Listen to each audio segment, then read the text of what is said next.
Alright guys, welcome back. I know it's been a while. Last time we talked about pn-junction electrostatics. We used the depletion approximation to derive the width of the depletion region in the pn-junction and the built-in potential. We know so far pn-junction energy band diagram looks something like this. When I say band diagram, energy is a function of x, not your EK plots, which is something a little bit different. Yeah, your conduction band is here on the top, valence band is here on the bottom, and the straight line across is your Fermi level. And that gives you a general idea of your concentration of carriers inside a pn-junction. So a little bit of review, just some theory behind the equations that we're going to be talking about today. That's our standard pn-junction. When we apply a reverse bias to a pn-junction, what happens is the Fermi level breaks inside the depletion region, and what you have now is quasi-Fermi levels. Because the Fermi level, by definition, is an equilibrium thing. When you apply a bias to something, you're no longer in equilibrium, so we change it to quasi-Fermi level. So here's a reverse bias pn-junction. Kind of difficult to draw sometimes, but looks something like this, right? You have some. This is your V applied. This is for a V applied less than 0. And now the net energy across the pn-junction is now psi Bi plus your V applied. Just put that right there, right? This is for a Va less than 0, right? So you've got this we have a large amount of electrons over here in the N region, right? A large amount of holes over in the P region. But now we have this huge barrier right here, and we have this huge built-in electric field, right? The electric field always points from positive to negative, right? So these holes over here cannot diffuse down here, and electrons from over in this N region can't diffuse from here to here because of this large barrier, right? And so this is the case where you have a bias like this, right? If the P side is negatively biased and the N side is positively biased, well, then that's your Va less than 0. So how about this? And you also notice that your depletion region from this equation gets much larger, right? So you get a larger depletion region, right? So you have just a much bigger barrier. So what happens if we do the opposite? How about for a Va greater than 0? We had an applied voltage. Well, here's what it's going to look like.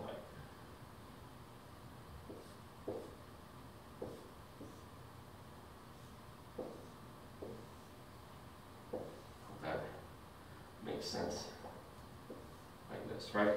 Here's your new pn-junction right here. Now notice your W, your depletion width is a lot smaller. We'll just here.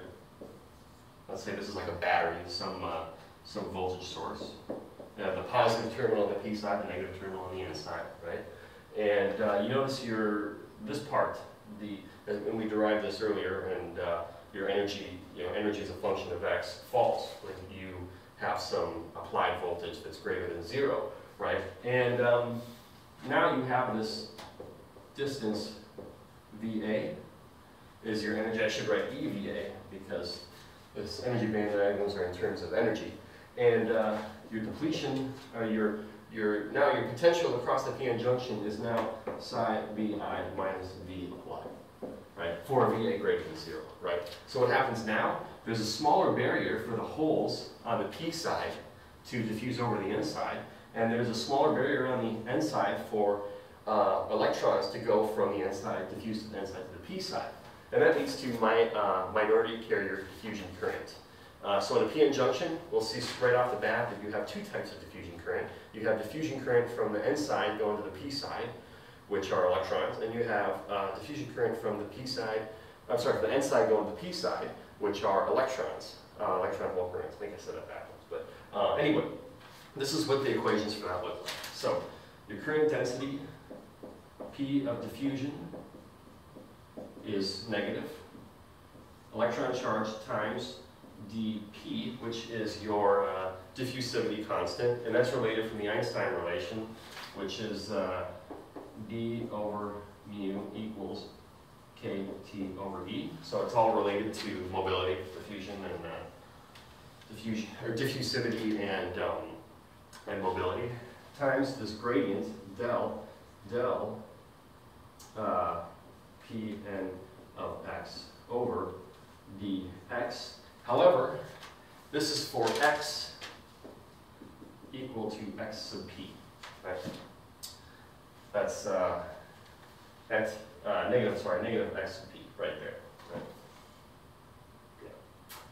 So similarly, and let me on the electron diffusion current is Jn diffusion. It's a positive E, d sub n del d n p of x over dx, and this is for x equal to x sub n. Okay. Hope you can see that okay. So you have it's the gradient of electrons on the p side, and the gradient of holes on the n side. And that's what's contributing to current based on, in conjunction with these two currents. So our net current is going to be the sum of these two. So let me erase these drawings. So what do we need to find here? We need to find del pn of x, and we need to find del and p of x. Right? We need to find those two. So how do we do that? Right? Well, we go back to the old continuity equation, right? So let's write that out. Del n over dt. I'm going to erase this one when I'm done because this is just a lot of stuff to leave up here. And d. Oh, I'm going to do p actually.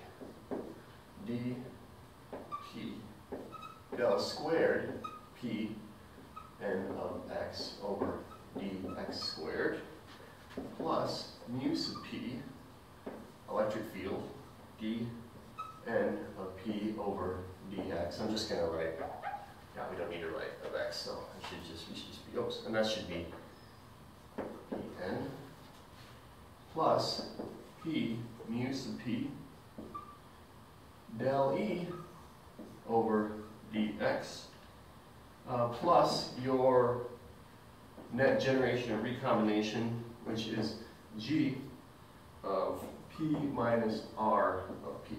So that's the generation of holes minus the recombination of holes, which is thermally happens back and forth. It's like a feedback process until you shine light on it or increase the temperature or do something like that. That's what's happening. So, so there's no electric field we're applying across here, so we can just get rid of this. So electric field.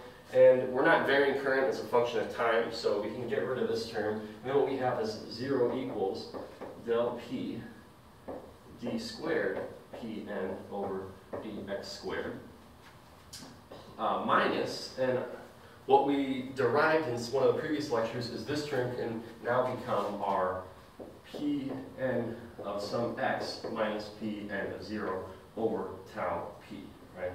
Tau p is our minority carrier lifetime, so that's the average time in which minority carriers exist in a sea of majority carriers, right? So this is what we have, and this term can be rewritten here, the whole thing, dp d squared pn. Now I'm going to write in terms of x because I want to make that really clear. Minus del pn of x over tau p, right? So this is a second order homogeneous differential equation. It has the form y where y equals y sub x, y 0 equals y double prime minus y over some constant L squared, which from this we can find that y of x is equal to a e to the x over L plus b e to the negative x over L, right? So that's what this differential equation is right here. So if I divide both sides by delta p, or delta p, our whole diffusivity, I can rewrite LP is equal to dp tau p. And this is called your minority carrier diffusion length, which we talked about earlier. And it's like an average distance that as a function of x, that or average distance x in x, that your minority carriers exist before they kind of deplete down to your down to nothing, or down to your equilibrium concentration. So that's the minority carrier diffusion length. So from this we can rewrite an equation that for del pn of x equal to, and I can just change this. This is p, because del pn of x is just pn of x minus pn naught. And so I can rewrite this as just del pn of x, just like that. Okay. So what is our new equation for del p sub n of x? So it's del p sub n of x equal to, based off of this ODE, a e to the x over l p plus b e to the negative x over lp. Now these equations for del pn of x are actually piecewise. So this equation is actually only valid for x less than negative x sub p, right? So this region right here, everything from here to negative infinity, right? I'm sorry. We're talking about holes. So it's actually everything from this side to infinity. So for x greater than x sub n. So for x less than x sub n, well, for one thing, you're in the depletion region. When you're in the depletion region, there's no carriers, right? So this becomes constant, right? In the p region, it's just, it's just your n sub nd, right? I'm sorry, na, right? So this is the equation we get, right? So we need two boundary conditions, right? And let me draw what we know this is going to kind of look like. So if we graph carrier concentration as a function of x, sorry, this is x, this is negative x sub p, this is x sub n, right? This right here is this is your p region, n region. So this is p n naught. This is n p naught. What is p n naught and n p naught? Well, p n naught is equal to ni squared over n d, and n p naught is equal to ni squared over n a, just like that.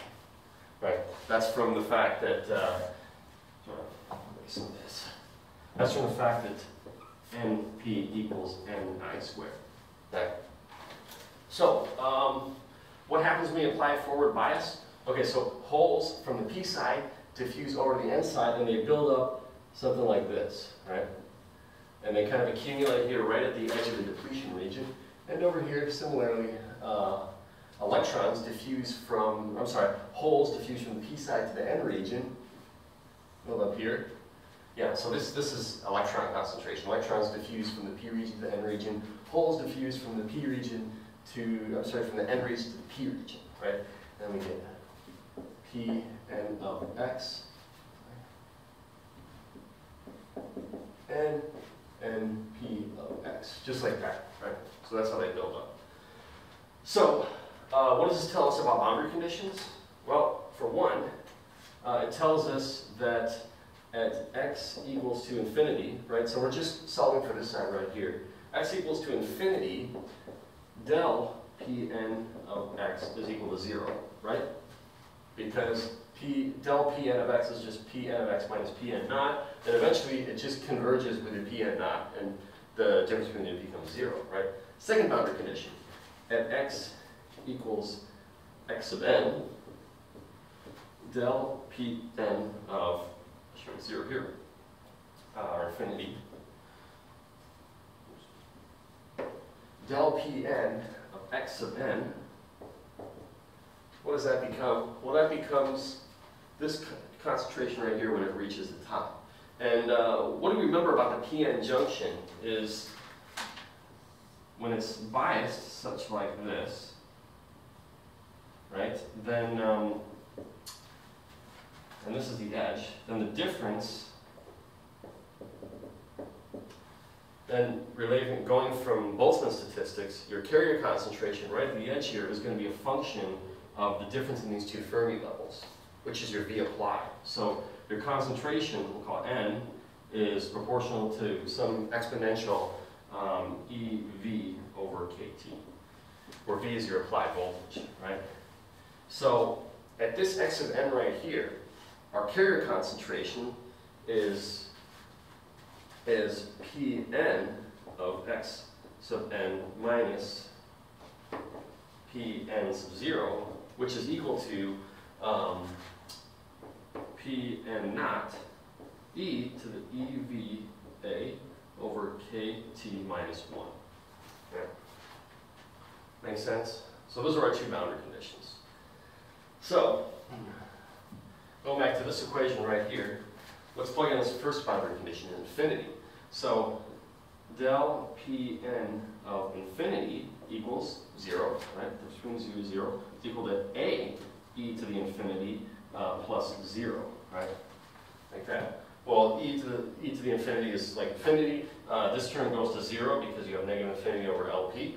And so this tells us that the A is just equal to 0. Just like that. So, let's rewrite this. That means del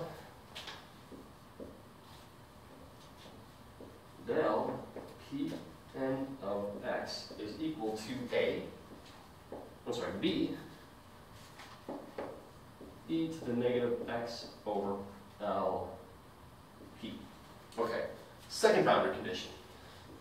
Del Pn of X sub n is equal to B e to the negative X sub n over LP, which is equal to this term right here, Pn naught e to the EV over KT minus 1. Just like that. Okay. And from that, we can say that B is equal to e to the X sub n, room here, X sub n over LP, Pn naught e to the EV over KT minus 1. Okay. All right, so that's our B. So let's rewrite those.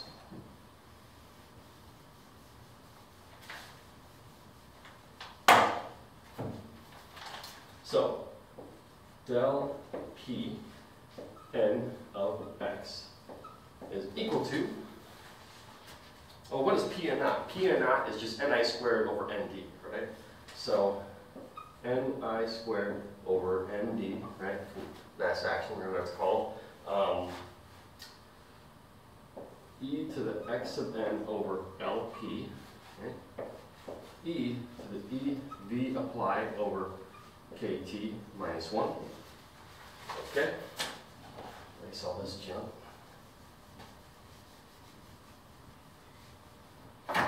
Okay.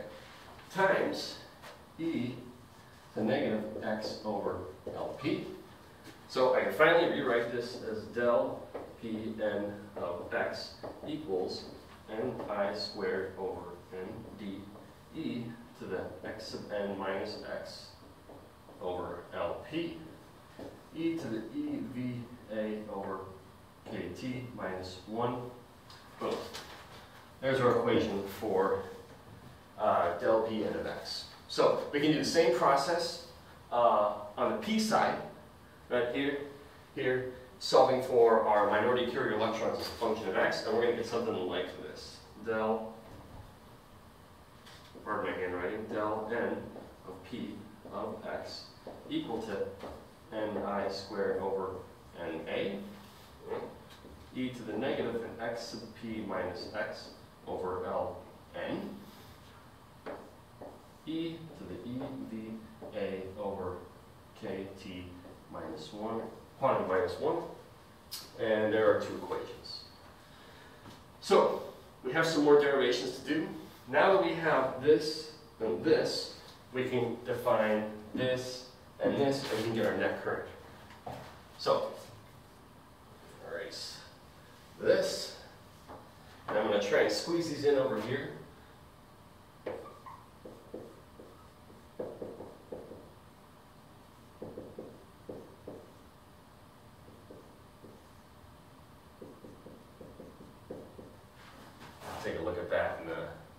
it sink in here.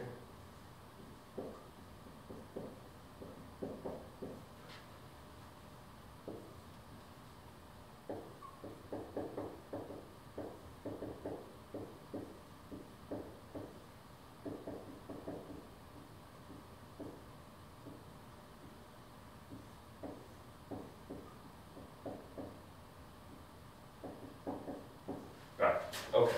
Let's double check, make sure that V apply, LP, LN, and okay, we're good. So, now we have these two quantities. What do we do next? We're going to take derivative with respect to x. We'll take a gradient, right?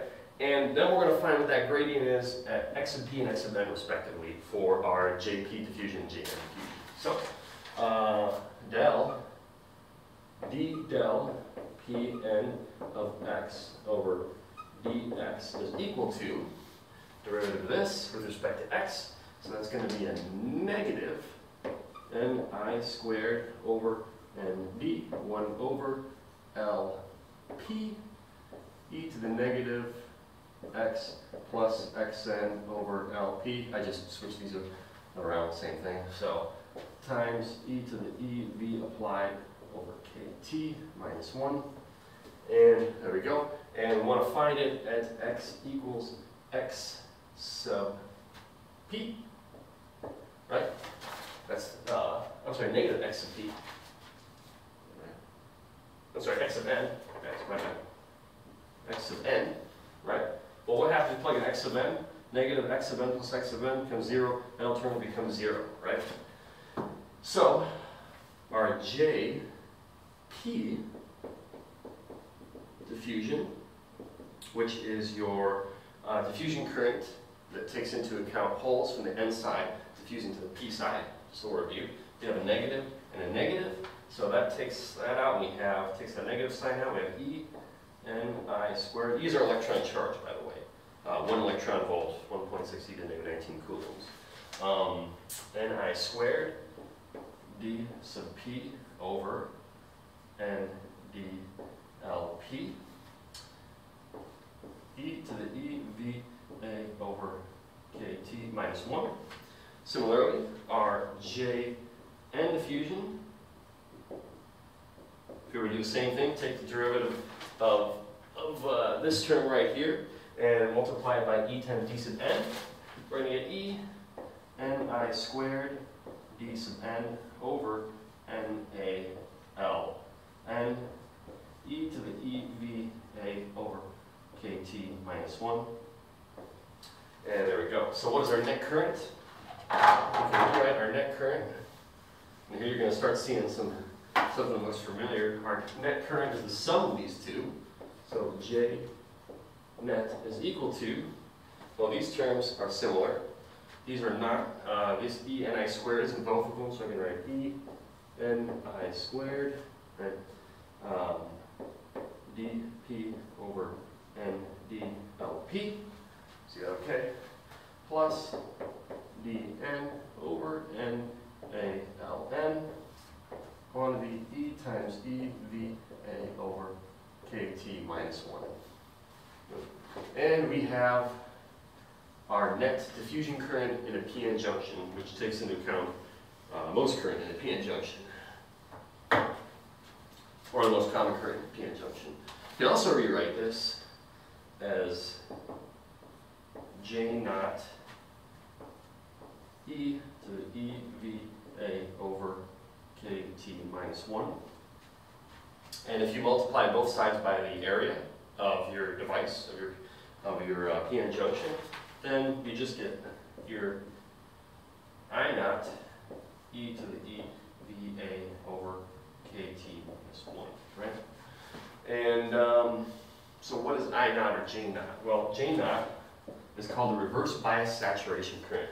And it's basically this whole term right here, which is E Ni squared dP over NdLP plus dN over NaLN. That thing right there. Right? So if you were to draw this out, if you draw a regular IV plot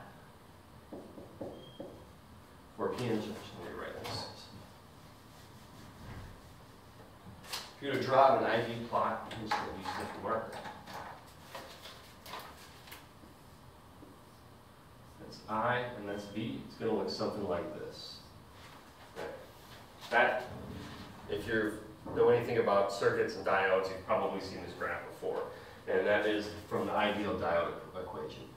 Right? So if you're negative bias, you know, the biggest current you're going to have is a negative because you have this minus this, right? And this becomes negative, so this quantity here is some quantity less than 1. So you get a negative here times this right here, and it just kind of stays constant here all the way to infinity. And then as you increase past 0, you get current goes up exponentially using this current right here. So that is the derivation of the ideal diode equation. I wasn't supposed to take that long, but it's not too simple. I mean, there's very simple calculus. There's, you know, that one differential equation you have to solve, and that's about it. This isn't the only source of current in a p-n junction. There's also quantum tunneling, which happens when you have something very, very far reverse bias, and electrons just tunnel through the barrier. So when this is extended down and pushed up so much, you know, electrons just tunnel right through. Or you can have you can have breakdown current, which eventually this would just drop down like that. So that involves electrons colliding with electrons in the lattice, the other valence electrons, and breaking them free and creating a, you know, this cascade effect. So yeah, that's it.